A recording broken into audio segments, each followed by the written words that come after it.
See brown in your face. Have you heard of Everything at Once? Do you know about Everything at Once? It's internationally known. Aliens listen to it. It's the best ever. If there's something you're looking for in the 814, or feeling a little bored and think there ain't no more, check out Everything at Once and allow it to be your source. It's that raw podcast that's always showing support, highlighting the scene. No need to take I-90 to Peep or 79 to see how it be.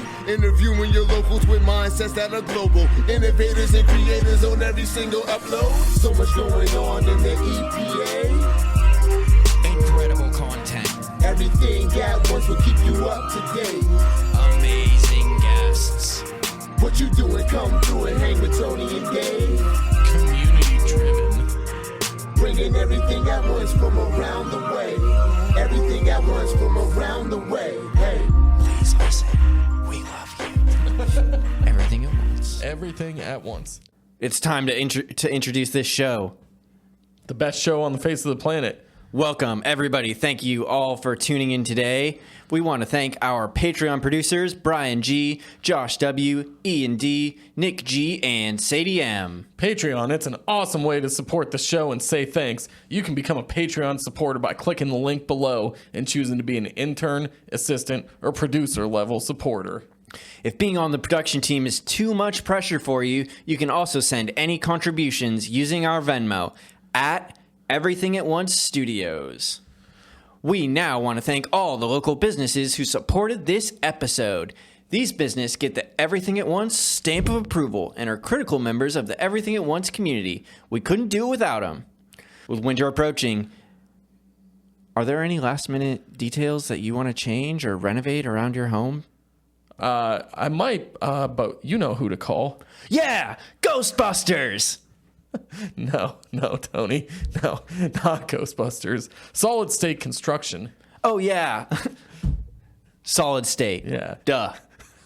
Solid State takes pride in all their home remodeling projects. Solid State specializes in bathroom remodeling, kitchen renovation, window and door installation, custom design work, and more, including painting, flooring, drywall, sidewalk, decks. Get your free quote today by calling Nick at 814-397-7854. Solid people, solid product, Solid State Construction. You know, Tony, with all these renovations from Solid State, I think we might have kicked up some bad energy around here. Yeah, oh yeah. Luckily, we know just the people to go see. I know it this time. It's Ghostbusters. No, Tony! Our friends at Cauldron and Thorne. Wow. I feel really dumb right now, and I can't believe I didn't think of Cauldron and Thorne, the world's largest witchcraft and metaphysical shop, with everything a person needs to channel the spirit world. Practice some self-care. Find enlightenment. Curse your enemies. Protect yourself from your enemies. Bless your friends. Cleanse your space from negative energies. You can check out all the magical wares available at for these different practices we all love and enjoy at Cauldron and Thorne, 2724 West 8th Street, or online at cauldronandthorne.com. This week, we have an incredible guest for you. Hello, everybody, and welcome to another incredible episode of Everything at Once.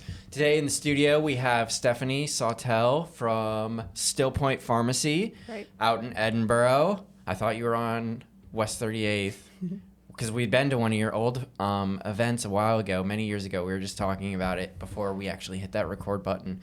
Maybe before COVID, maybe after COVID. We went to a sound healing that our friend Danielle Kudlak played the singing bowls at, and we hung out with the horses, and it was amazing. And I'm super excited to have you on the show today. Thank you so much. Absolutely. So how did you get into this? Did the horses and the farm come first, or did the spiritual healing aspect come first and then turned into the horses? That's a great question. So the horses came first. I loved horses ever since I was little. And when I was old enough, I started taking horseback riding lessons, and it was like I was all over after that. Awesome. It was the only thing I could think about was being around the horses, being at the barn, all of that. And then fast forward a long time, because I spent a lot of years doing training horses, riding lessons, really traditional type things, or shows, all that. Fast forward a lot of years, and in my interactions with the people I was training, I just started to realize all the other things that were happening for them because of their time spent at the barn and with horses. So how it was affecting like their relationships outside of the barn, and their home life, and just affecting their state of being, their wellness, their, you know, the things they were experiencing when they were around the horses. And I just started noticing, like, the more I saw, you know, it just started, What do the you ball think? got rolling. What do you think you started to notice first about the people and the way their lives were changing being around these animals? I think it was mostly people saying, well, you know, I come to the barn and like, this is my barn, my special barn time and my horse time. And it was like, I noticed some people were there and they didn't even really, I don't want to say they didn't care what we were doing, because they did, like they wanted to come, but they didn't really have a goal. They just were enjoying being there. And if they didn't make a whole lot of progress every single week or in a span of a year, they were just dying to be there and to spend the time with the horses. And they would say, like, I'm calm when I'm here, or you know, I go home and I'm less stressed after I've come to the barn and spent time with the horses. And I was like, yeah, the more I saw it, and I thought, well, there's got to be something else to this. And so I started doing some research, and at that point it's still a very new field of work, but at that time it was like brand new. And found out there was a whole field called like equine assisted learning or equine assisted therapy, and just I kept researching, and then I got some certifications, and Cool. Yeah. Very neat. Equine therapy is relatively new, and I've always been interested in it. I used to work in mental health years ago. I guess not that long ago, but I used to work in mental health, and that was one of the things that was like up and coming, you know what I mean, as far as treatment of mental health. Yes. Was like having people spend time with horses, and I'm not a horse person. I never really spent much time around horses or rode horses or anything like that.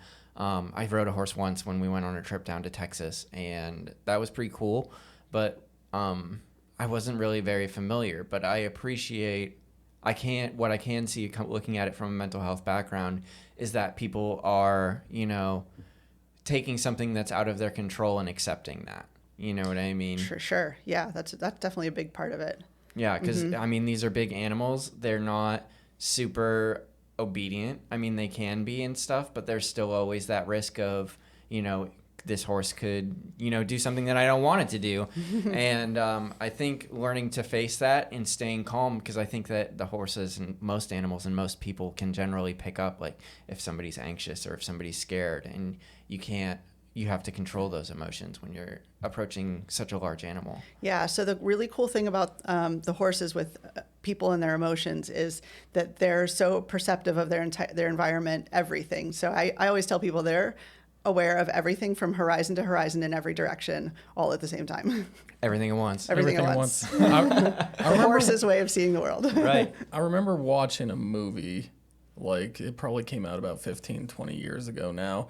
I always get it confused with 28 Days Later. That's like a zombie, Rehab. The 28 Days it's called. It was okay. 28 Days Later is like a vampire movie, and 28 Days is a rehab movie. So like very different genres. But I remember watching that movie a long time ago, and there's like this extended scene where like the main character, like she has to like ground herself.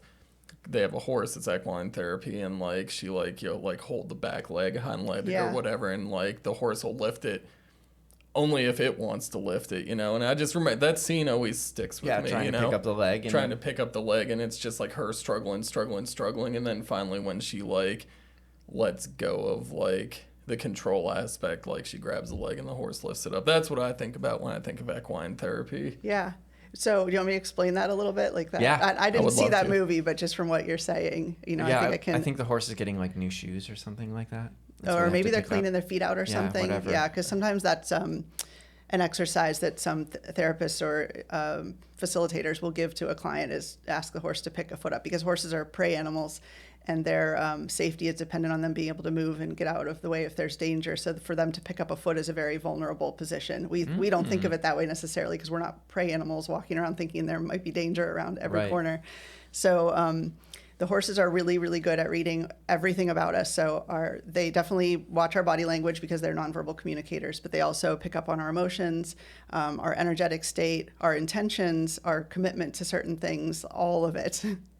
And they're going to respond one way when we're being authentic, like all those layers of ourselves are on the same page, and they'll respond another way when we have layers that aren't matching up. Like, so say we're not feeling confident, but we're trying to come across as confident, and the horses pick up on that as an incongruency. And as prey animals, they feel a little bit. I'm generalizing because every horse is different, just like people. But in general, they'll feel less safe with someone who is incongruent versus someone who is congruent or authentic, and they'll respond different ways. So again, horses have as varied personalities as people do, but a horse that's not very secure in themselves around a person that's not very confident or not being congruent, they may react with some like being a little aloof, or they might seem uncooperative, they might seem flighty, they might seem a lot of different ways, but it definitely our state of being definitely affects how they are acting and reacting and responding to us. It's super interesting. It sounds like people that spend time with horses have to form a very trusting bond with these animals. There's definitely that to it. And I think even more so is the self-awareness and the trusting yourself and being able to lead yourself and being confident in yourself is almost an even bigger piece of that. Because if you can't find that in yourself and you don't have that self-awareness, then you can't step into that being a safe space or a safe relationship for that horse. It's interesting. And they know it because they're prey animals, and their survival is basically dependent on them being able to pick up on this stuff before they are lunch or dinner. Right. Absolutely. That's so interesting too. I think that developing a relationship with anything, whether it's a person or an animal or a dog or a cat or whatever, is also something that can be incredibly therapeutic for a lot of people. And having somebody that they can trust, or something they can trust, a creature that they can trust, is a stepping stone to trusting themselves and trusting other people and trusting the world, trusting a higher power, trusting that things are going to be okay. So I can see the benefit in this in a lot of different aspects. So when you were young, how old were you when you started riding horses? I think that I was about 12. Okay. Something like that. Like middle school. Yeah. Interesting. Yeah. And do you think that was like a good age to start riding horses, or were there people that were younger than you, people that were older than you? There's a little bit of everything. I mean, for me, it was just all the pieces fell into place, and I had the opportunity because of where we lived. There were stables nearby, and I was at the age where I could start, doing some sports, and my parents were taking me around, and I needed a hobby, and I loved animals. And Yeah. So what about if I wanted to start learning how to ride horses now? There's a lot of good instructors in the area Yeah. if you're interested in learning how to ride. But I'm not too old? Oh, no. No. So No. you see a lot of different ages come in and... Oh, yeah. When I was teaching riding lessons, I had a couple that I believe were in their late 60s, had never been on a horse, and had planned a vacation at a dude ranch out west, and wanted to learn how to ride before they went to the dude ranch, which was an excellent idea because you don't want to go spend 8 hours on a horse totally unprepared. And so I gave them lessons. They had never ridden before. They went out and had a great time, and we're very thankful they had ridden beforehand. Awesome. Yeah. Good. So would you consider this like a lifetime hobby or a lifetime passion? Because I know there's some things that, like, if I wanted to play football as a youth, I probably would not still be playing football today at my current age. Right. You know what I mean? Yeah. There's a lot of sports that you kind of age out of physically. But it sounds like what you're saying is that horseback riding is kind of a lifetime sport, like golf or bowling or other lifetime sports. Tennis, maybe? Chess. Chess. Yeah, there you go. I think it can be. I think it depends on your level of fitness and probably, the horse that you have to partner up with. I mean, there certainly are some that are more energetic or more quiet, depending on their personality, their age, and just finding that good match, a good safe match is important if you're going to ride your whole life. Yeah. Dave tried to convince me to be a jockey many, many years ago. Yeah, but that's from my understanding, because I've had a lot of experience around race horses, and they're a little less what's the word I'm looking for? A little bit more placid. They're a little more erratic. Yeah. So I feel like being a jockey would be a lot more dangerous than Hanging some out with other the horses. forms of equestrian. Yeah.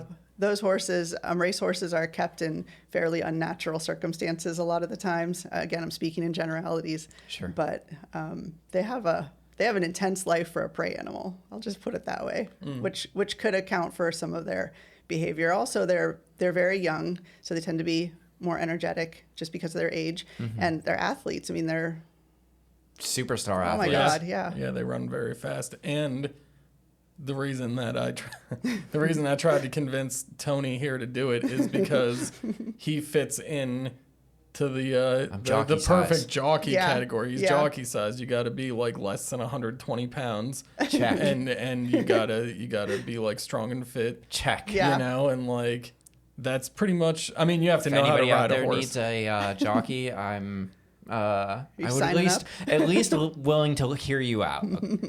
It's never too late. It's never too late, right? Yeah, we'll see. Maybe I'll win the Kentucky Derby or Triple Crown or something like that. I mean, you got a shot. I got We'll a just shot. say that. I mean, you got to do a little bit of work, but you got a shot. Anything is possible. Anything is possible.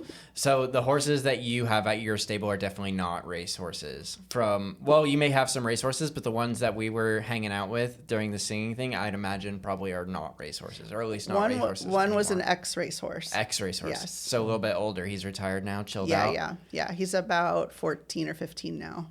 How old does a horse live? Or how long, I guess? I generally speaking, like between 20 and 30. Once they reach their late teens, they're considered seniors. And a lot of horses make it into their early 20s. It's fairly rare. It's quite a bit rarer that they make it to 30. But, and there are some horses that occasionally get to even 40, but that's really almost unheard of. Yeah, that's pretty wild. So he's been out racehorse, and now he gets to chill and listen to singing bowls. That sounds like a pretty sweet horse life. Yes. He's like the exact polar opposite from racehorse life to hanging out at a nice little therapeutic equine farm. He has the life. Yeah, he has his own pool now. He gets his little pool. And on the hot days, we Nice. fill it up. He gets to play. Yeah. Sweet. That's very cool. What's his name? Snickers. Snickers. I remember that. Maybe not remember it, but it rings some bells in my brain. It flickers some neurons. Yeah. Same here. So do you have any other animals out there? Or are you just focusing strictly on horses? There's 3 horses. Snickers, Legata, who you would remember from 38th Street, and Kid. He's been there about 3 months now. And I have 7 chickens. Ooh. My girlfriend wants to get us some. Well, she doesn't want chickens. She wants quails now because we can have quails in the city. But I don't think we're allowed to have chickens. Technically, you're not, but a lot of people have chickens Yeah, I in the think city. one of our neighbors has a chicken actually. In A this lot neighborhood. of people have them in the city. Yeah, Yeah. I hear it clucking every now and then, and I'm like, am I losing my marbles, or is that actually a chicken? And It's probably a chicken. It's probably a chicken. Yeah, Probably a I could imagine people around here probably have chickens hidden around in there. Quails are pretty fancy though. That's like royalty. I mean, I feel like the food, like if you were eating a quail, it would be royalty, but like Oh they're no. Quail eggs, I think they're pretty. considered a delicacy. They aren't might be I don't somewhere. Know. I don't know. Yeah. I don't know. I only know chickens. They think- don't look very fancy though. Well, at least the ones we saw in Arizona, they were a bunch of quails that hung around the different places we were staying, and they just look like chill little brown birds. I liked them, and they have these little dongles that hang on the top of their head. And that's they didn't look like they were a super impressive bird. They weren't like peacock status. I think I've confused them with pheasants. Pheasants Pheasants, are more colorful. That's the royal. yeah, they have the royal long bird. tail feathers. Yeah. Yeah, and the quails are kind of little and more round. Yeah, I'm they're learning. borbs. Yeah, I'm learning so much about nature today. Right. So we got chickens, we got horses. Yeah, well, those are all the ones that are mostly outside. Sure. And then I have a couple cats, Excellent. guinea pig, A guinea pig. dog. Nice. Guinea pig. Does the guinea pig live outside? He live No, inside with you? no. They all live inside. One of the cats comes out sometimes, and the dog goes out sometimes. But Cool. So they don't have I don't know if this is something that's just more common on like a racetrack or whatever, but they don't have like stable companions. The Well, horses. no, not like a goat or, Or like a goat or something, or a cat, or No, there are some places that do that though, but since they all have each other, that's their herd, and Sure. they're happy with each other. So if we just had one horse, I probably wouldn't keep just one horse because they are herd animals. But I do know some people if they have one horse, they keep a companion animal like a donkey or a goat or a mini horse or something like that. Something to keep them company. Yeah, Yeah, because horses are, as you said, a pack or herd animal, so they're definitely social creatures. yes, It's always really interesting me to think back that us as human beings are so intensely social that we found these giant creatures and decided to make them our friends. Like, Yeah. who goes and sees a wolf and I'm like, I'm gonna make you my friend. You know what I mean? You're gonna be my buddy. I don't know. That seems a little scary, but humans are weird creatures too. I feel like horses are like, because we've moved past as like a society in general, like the immense need that we had for them, you know, even as recently as a century ago, like people don't appreciate the fact that, like, even more so I think than dogs and cats, like they're the most important like animal companion that humans have ever had in history, you know. Yeah, it's just people don't have like the interactions with them anymore to realize, like, I think horses is actually man's best friend. It's a controversial statement, Wow. but I think even more Going so. there. I think even more so. No, I really do. Even more so than dogs and like the totality of like human civilization. I agree with you. I like that you brought that up because I think that's an interesting thing to talk about too, is our history, like our shared species history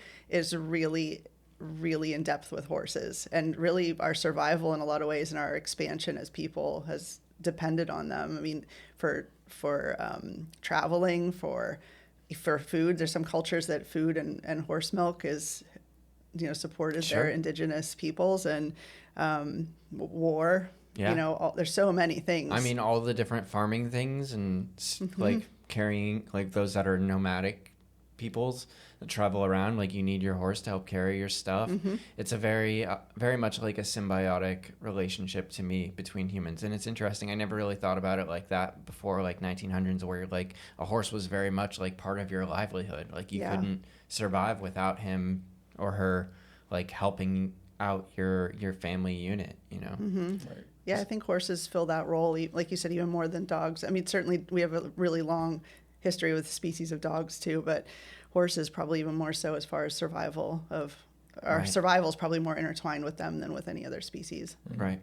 And it's interesting also to see that I feel like horses are less tame than dogs, though.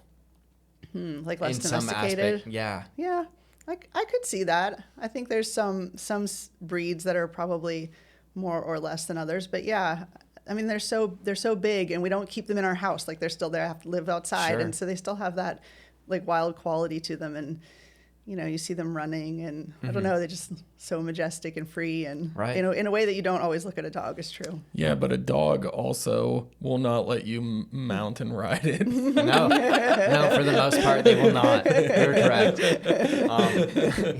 Unless you're a small child. I feel like there's some old pictures of me riding around some family member's dog as a wee lad.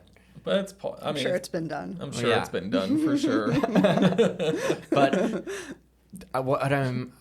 I feel like a lot of dogs are very, very domesticated. Like certain dogs are very obedient and they very much want to work. And I guess it's probably just a lack of experience with horses for me personally, because I'm sure that there are horses that are like, what comes to mind is like a border collie, you know what I mean? And its drive to perform and have a purpose and to do the different jobs that it does, like as a herding animal. Yeah. But I'm sure there's horses probably that have that same kind of quality or personality that really aims to please and like wants to be a part of the human ecosystem or part of the human relationship. Yeah, horses are really naturally curious, and they like interacting with, I mean, they're social animals. They interact with each other. Their safety, again, is dependent on their relationships with their herd mates. And when we're around them a lot, they don't think we're horses, but in a way we're their herd mates. You know? For sure. So our relationship with them is important.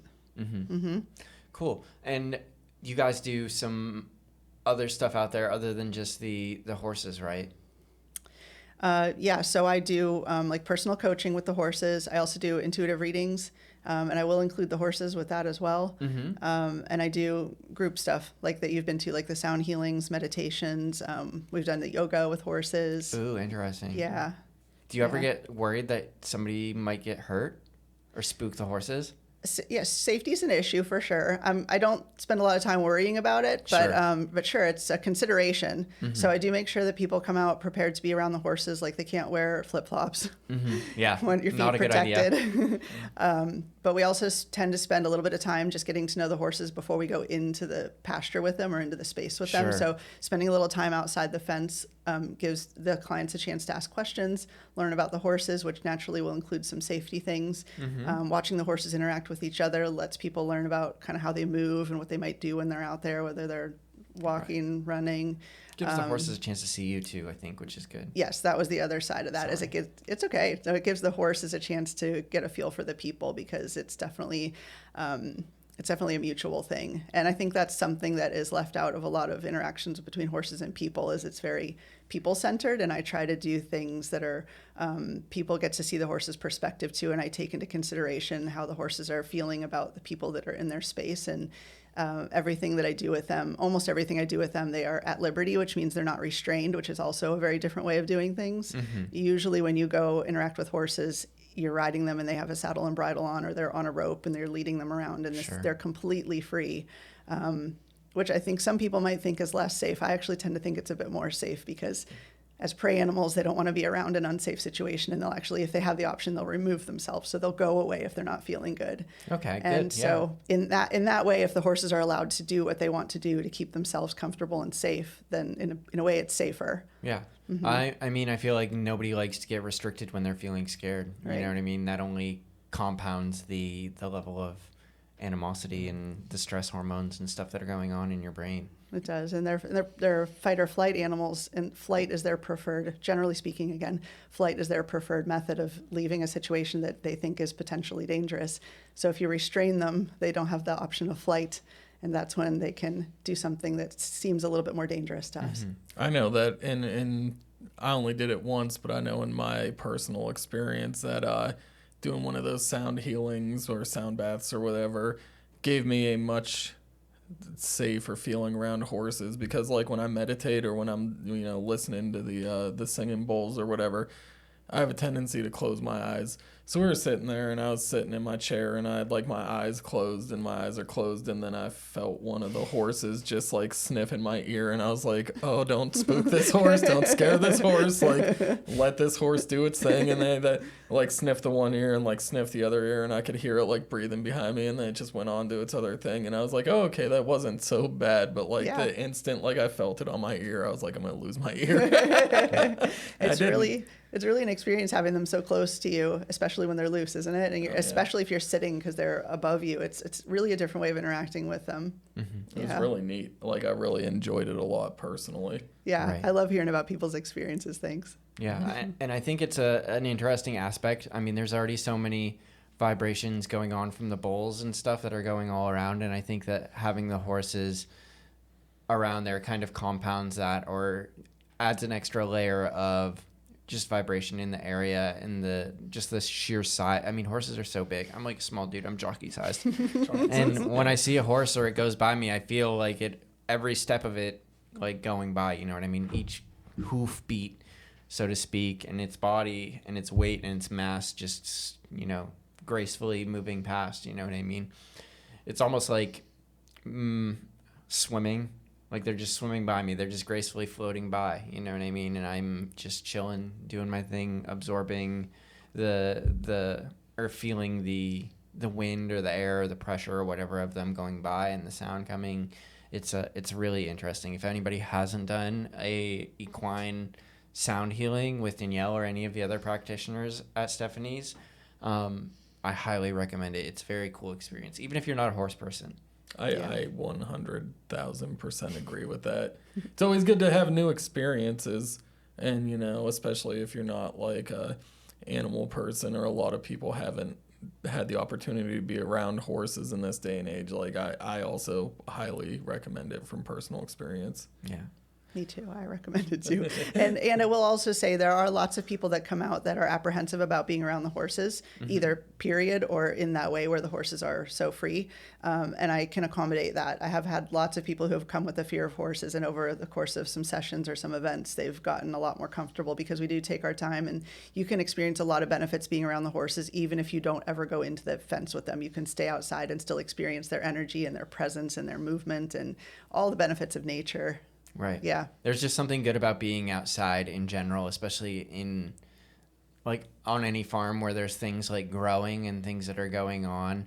And one of the things that I've really appreciated over the past like couple of years, probably since I bought this house, was like the sense of accomplishment when something is happening or something is occurring around me, whether that's a farm or plants or my grass or my flowers that grow in my backyard or any of the other things. Just seeing those and being around those was something that I never really appreciated in the past. Yeah. You Yeah, know? I love that too. It's so fun to be on the farm and just seeing like the change of the seasons and everything just going through its cycles. It's so, I don't know, it just really makes you think about endings and beginnings, and it just keeps going. It's non-linear, you know, it's cyclical, it's very different, and I love sharing that with people because there's a lot of wisdom and learning just in the seasons and weather, like not even counting the animals. And it's also really cool just to see like what grows when on the farm and what comes up different this year than last year, and delving into some of the meanings of those things, like the symbolism in some of the plants. Last summer I had ghost pipe that came up in my those are really woods, cool. and Yeah. it was so cool, and just I learned about them, and I could actually Did see. you make a tincture out of them? I did not, because there weren't that many weren't of them, enough, and I was a little apprehensive of that, so I just let it grow, and I enjoyed it while it was growing, and I'm kind of watching for them again this summer. Yeah.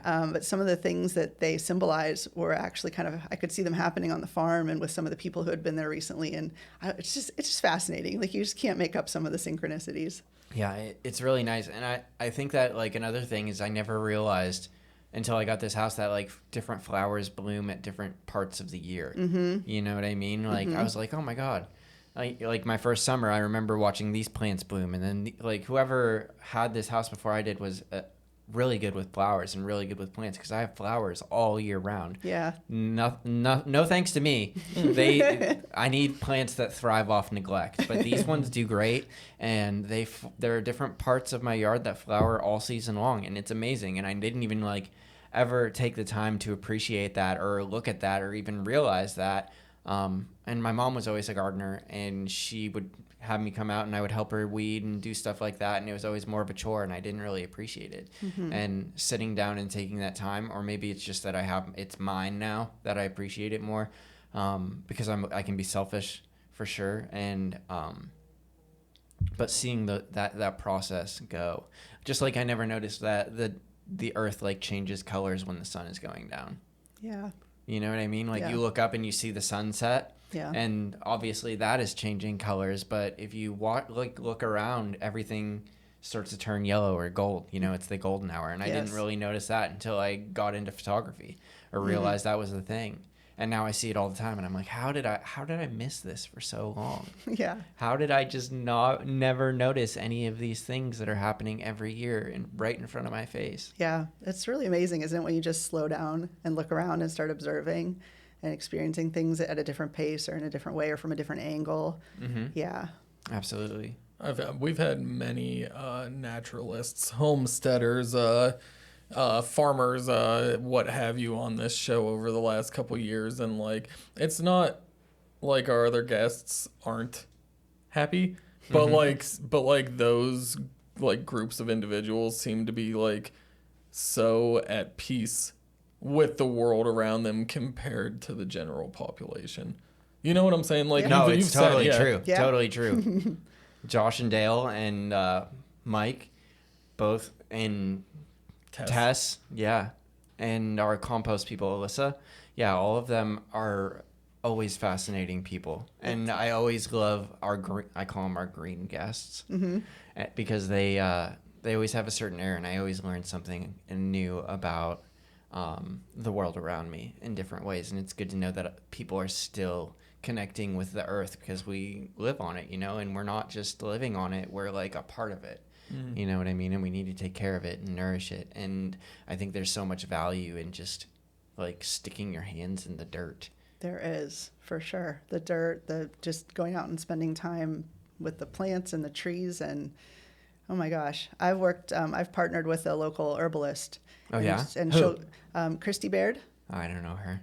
Verity Herbs. Oh, yeah, I do know that. Yeah, she's excellent. Highly makes recommend. teas. She makes all kinds of things, teas Yes. and tinctures and salves. And so she has come out to the pharmacy a few times, and we've done plant walks. Oh, And yeah, she'll those are point great. out, yes, it's fascinating. And she'll point out, what's growing in the woods, what's growing in the field, what's growing in the pasture.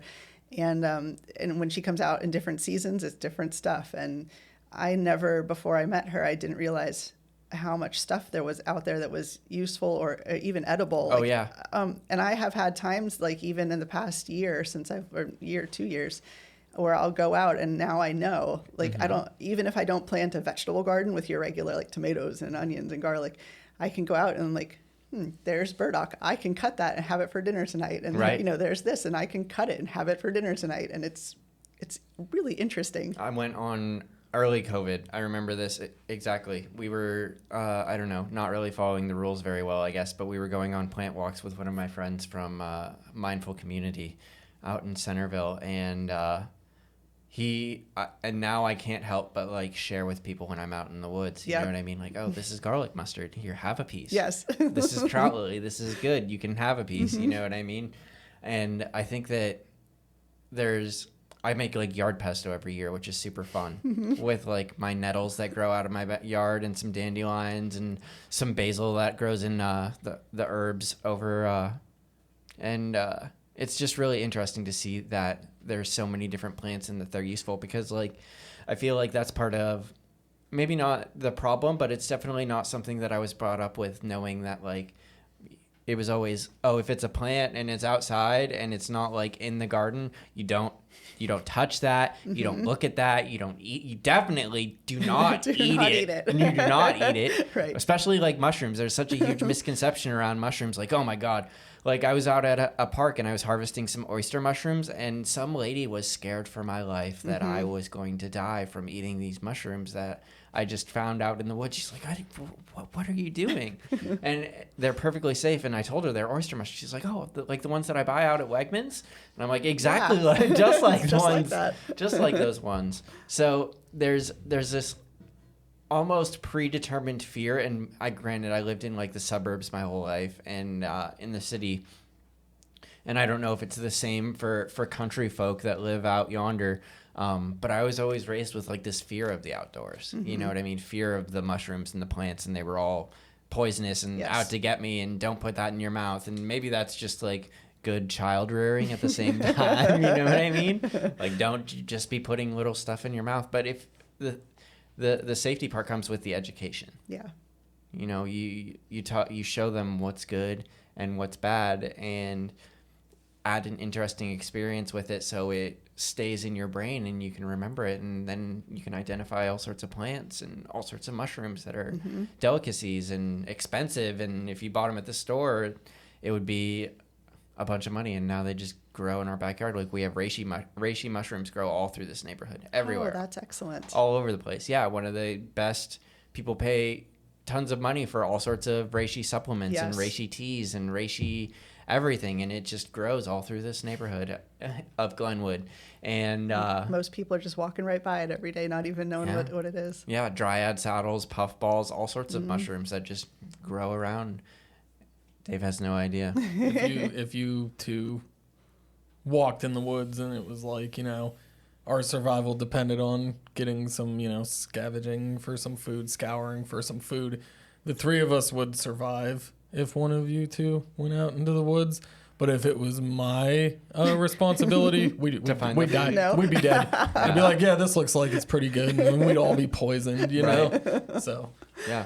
And most of them have names that match, too, as far as the medicinal herbs go, like bone mend and stuff like that. They have older names that all tell you it's good. And people just don't know those names or how to identify them. And most of them are really easy to identify. And most of them are around a lot. Like we call them weeds, and we, mow our yards all the time and cut everything down, and we just want grass. But if you just let things grow and let them do their thing, there's so much abundance. Right. That's kind of how my backyard is going right now, or has been going the past few years. Is I initially weeded it out, or my mom mostly weeded it out for me, and I helped. And now I just have bunches of flowers that are gradually spreading and kind of taking over, and I'm just watching the biological warfare between the different plants, vying for space and for resources. Hey, Gideon. Gideon is our studio manager. You guys probably can't see her on camera, but she keeps this whole thing together. Yeah, no, don't do that right now. Later.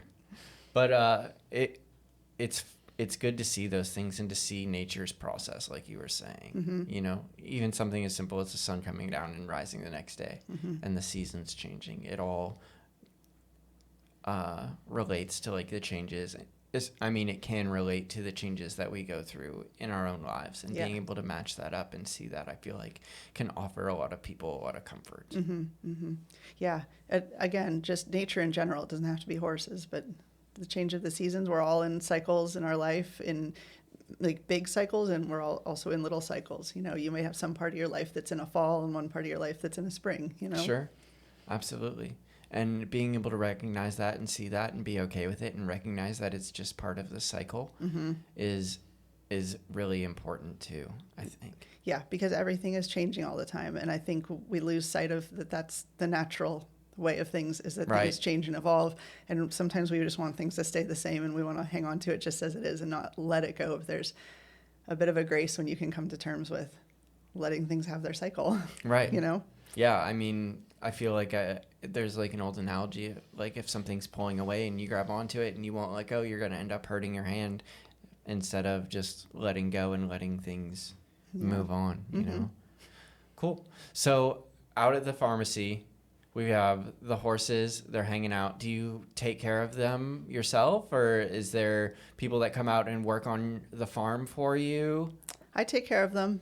Yeah, if I go on vacation, I hire a farm sitter, but pretty much I do everything. So feeding them a couple times a day, making sure they have hay, making sure they get out, they have access to the pasture, and exercise, cleaning the paddock, and yeah. Cool. Very nice. That sounds like a lot of work. It can be. I think the maintenance of the property is probably a bit more work than just the daily chores, but there's certainly times when I wish somebody else was doing it, but mostly I'm really thankful for the opportunity to go outside and be outdoors, be with the animals, be with the dirt, be with the sky, be with the weather, be with the seasons. Like I'm pretty much never upset that I went outside, even if in the beginning I was a little bit like, oh, I wish I didn't have to go outside. Afterwards, I'm like, I'm so glad I went outside. It was exactly what I needed, even if it's raining, even if it's cold. Do you get bored? No, I don't get bored outside. I don't get bored with the horses. Do you watch TV?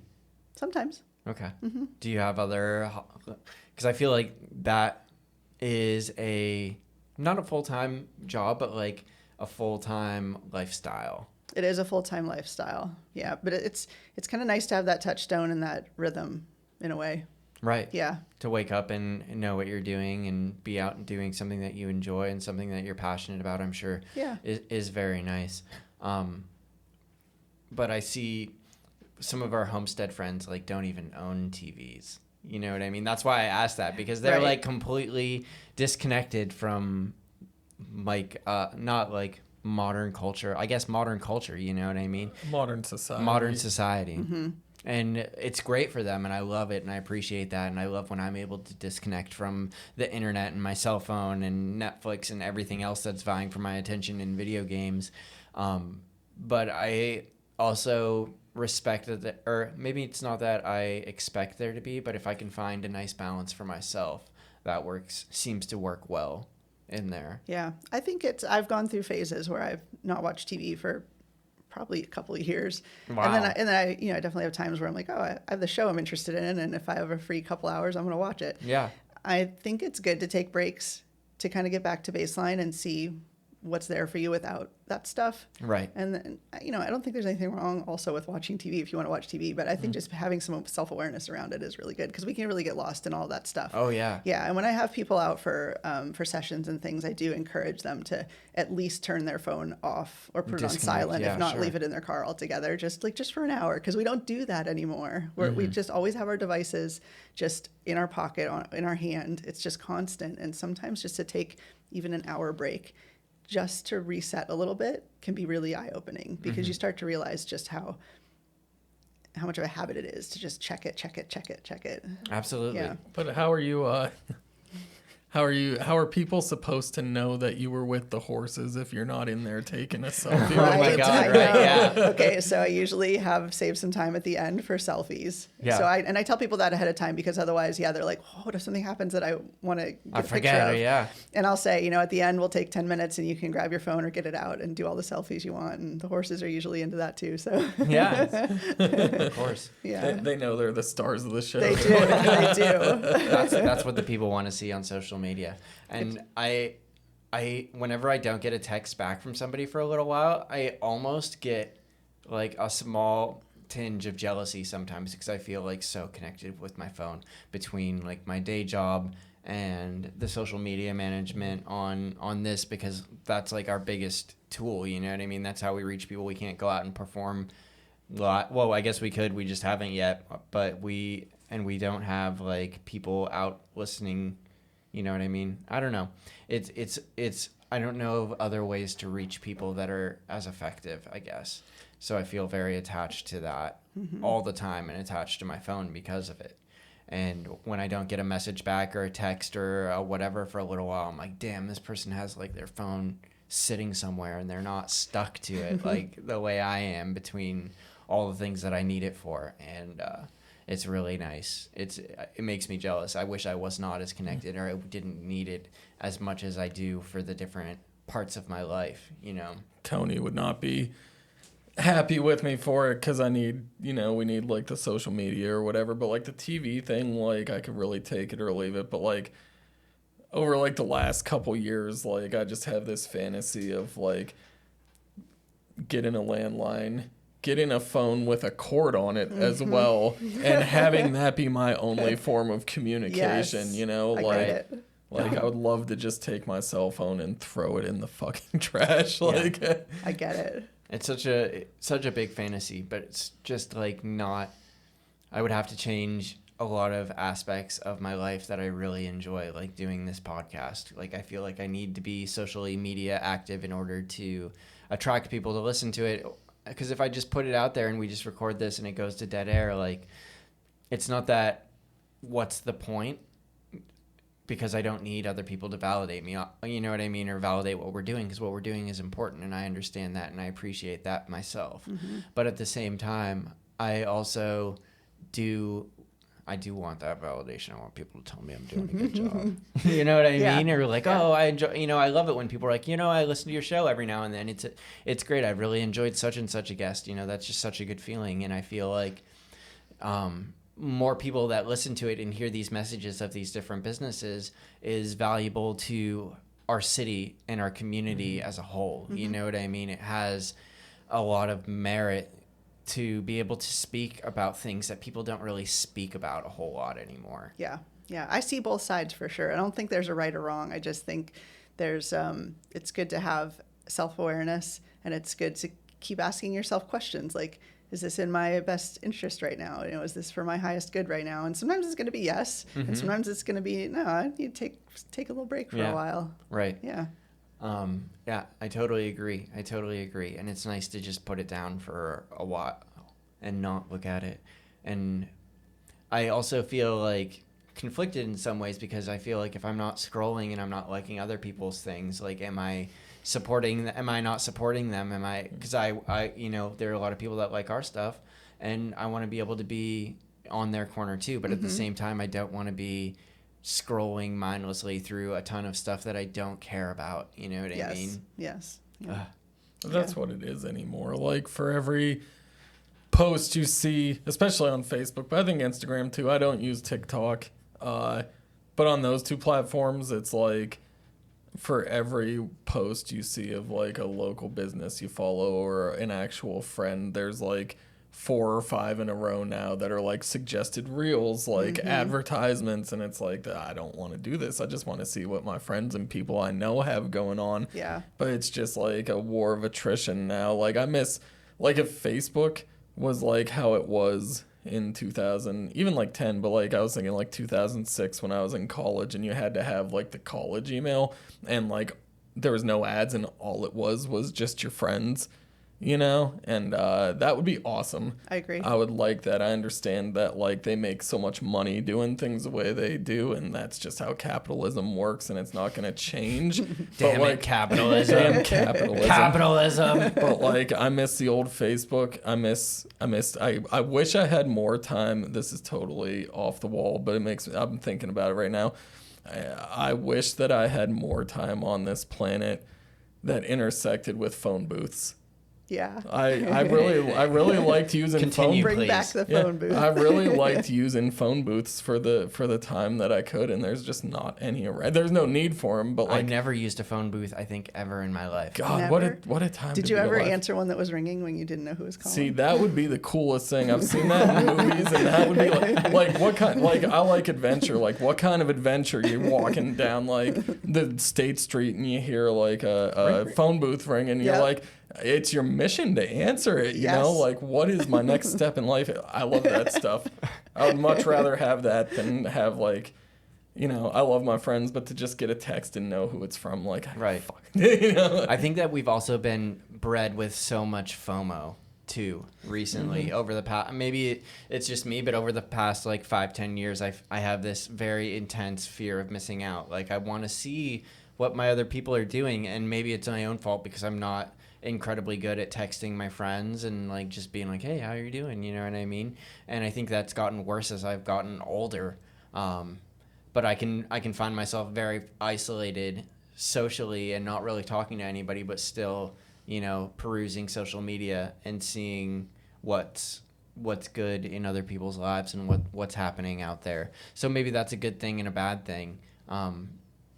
Because I also have like those dreams of like, maybe just a landline out in the forest, like maybe some Wi-Fi that I use every now and then, and a computer and whatever other things that I use to entertain myself. But it's isolating, and I feel like I'm here, maybe this is just grandiose, that like I have to make an impact or a change some way in the positive or in the good. And if I isolate myself from that external system, then I'm not able to impact that system. I'm not able to leave my mark on that system to the best way that I can. If I'm just like, fuck it, throw the baby out with the bathwater and not see a way to improve it or try to make it better.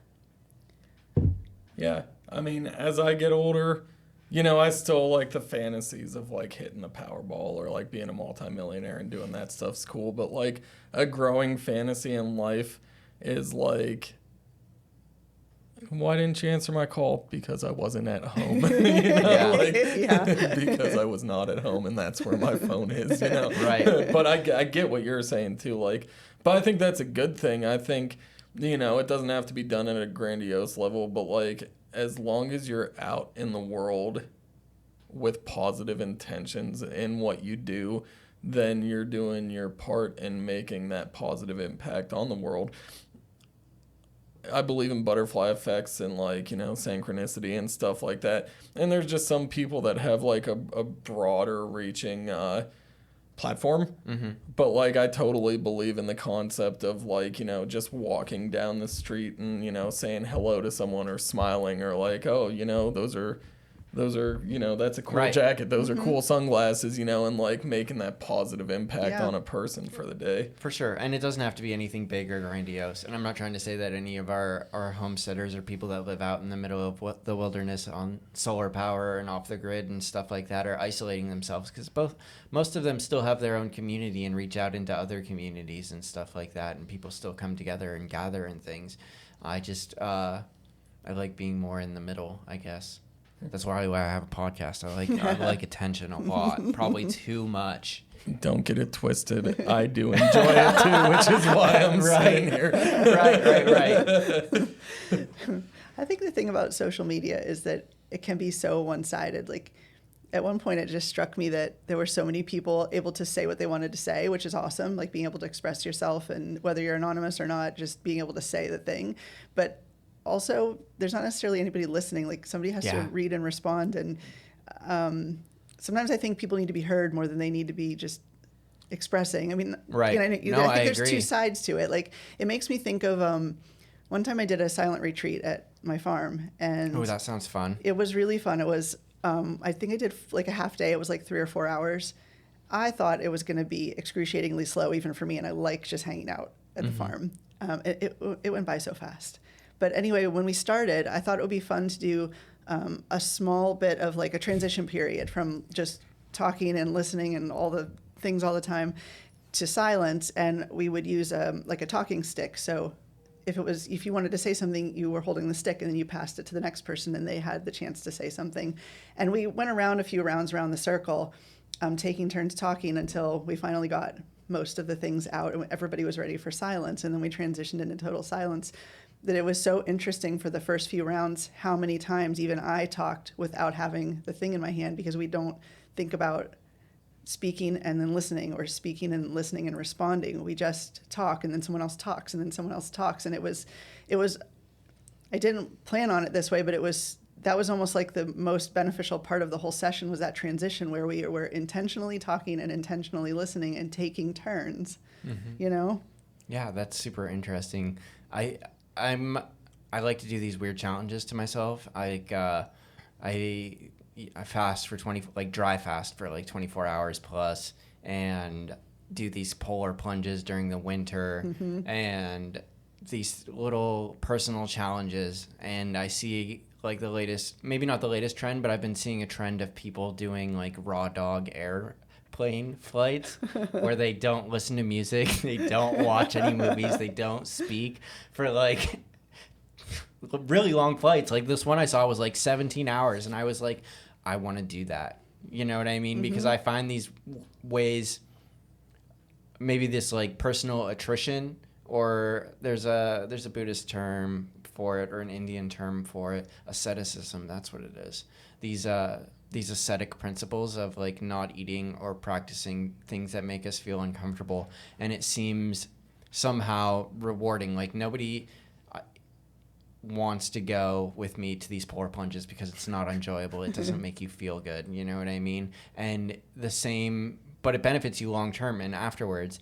And I look at these challenges now, like raw dogging airplane flights with like no music, no movies, no nothing, as like a similar principle. Like, yeah, it's probably not going to be super fun, but it is something that pushes my ability to control myself. You know what I mean? And I think that has a lot of value, because if I can raw dog a 17-hour airplane flight, or sit in the freezing river or the creek nearby in the middle of winter for 3 to 5 minutes, then everything else seems a little bit easier. You know what I mean? It's Perspective. Like, right.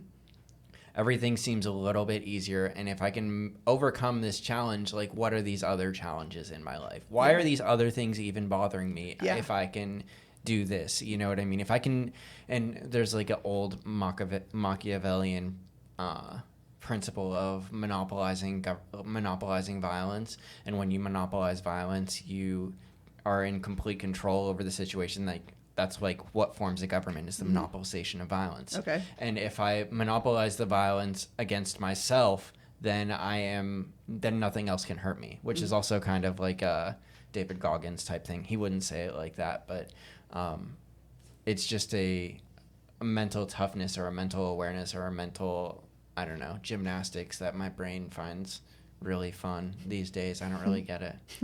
Well, it can be something with duality too. You know, I think you can't completely experience one thing until you know its opposite to the equal amount. So having some lack or scarcity of something helps you appreciate or recognize the abundance on the flip side. I agree. And after like a 24-hour fast, wet or dry, like, holy crap, like that is going to be the best food you've eaten forever. I do these like sweat lodges too that are incredibly hot and incredibly challenging and difficult, and there's always a feast afterwards. And I would be lying to you if every feast I've ever been to after a sweat lodge was not like the absolute best food I've eaten in my entire life. You know what I mean? Because there are times there have been sweat lodges that get so hot where it's just like all I can think about is just like staying alive and like breathing. It's probably not that bad, but in my head, I'm like, oh my God, dude. That's your experience. Right.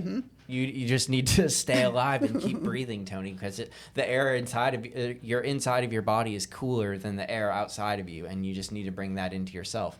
And I don't know, there's something good about going through something strenuous, whether that's raw dogging a flight or a polar plunge or fast or whatever, or working with horses, you know what I mean? Owning a farm, taking care of the horses and going up and waking up early and doing things that you don't want to do, or maybe that you don't want to do, or maybe that you're not looking forward. Maybe you do want to do all the stuff. I can't speak for you, but like, I know that personally there's something that adds to my quality of life and my quality of character by doing things that are difficult or doing things that are challenging for Absolutely. myself. Mm-hmm.